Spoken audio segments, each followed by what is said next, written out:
Kaya lagi nating ipinapayo sa mga mahilig mag-DIY, wag kayo magdodoble ng capacitor kasi mapupwersa yung makina. Meron tayong tanggap ngayon na industrial pan. Dahil nga sira na yung original na main switch, naglagay na lang ng DIY na switch dito guys. Galing din sa stand pan, tinalian na lang ng mga electric tape. Ang main issue nito kahit naka number 3 na ay napakahina pa rin ang ikot niya guys.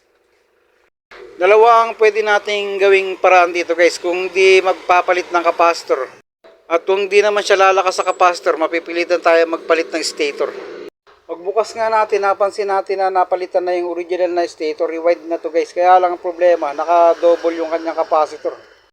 Na-try nga nating palitan ng 2UF guys, isang peraso. Kaya lang ang problema, nung sinindihan natin, halos lumakas lang ng konting-konti. Kaya mahina na talaga yung stator nito guys. Malamang ay napuwersa na yung makina nito kasi dinoble nga yung capacitor.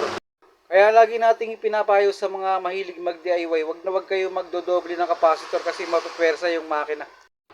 Kung halimbawa dapat ang nakakabit lang ay 1.5 o 2UF, yun lang dapat ang ikabit nyo sa mga electric pan na ginagawa nyo guys. Para hindi mapupwersa yung makina katulad ng nangyari dito. Sa ganitong sistema kasi mag-iinit yung kanyang stator at magre-resulta siya ng pagkasunog guys. Mapupwersa talaga siya. Hindi rin naman sira ang bushing shafting nito guys kasi maluwag naman siyang paikutin. Malaki kasi ang bushing shafting nito guys kaya talagang matibay siya. Napuwersa lang talaga yung makina dahil dito sa ikinabit na dalawang capacitor. Kahit na sabihin pa natin na makapal yung stator, kung 2UF lang talaga ang capacity niya, talagang 2UF lang dapat ikabit natin capacitor guys, hindi doble. Yan lang muna sa ngayon guys. Maraming salamat. God bless you all.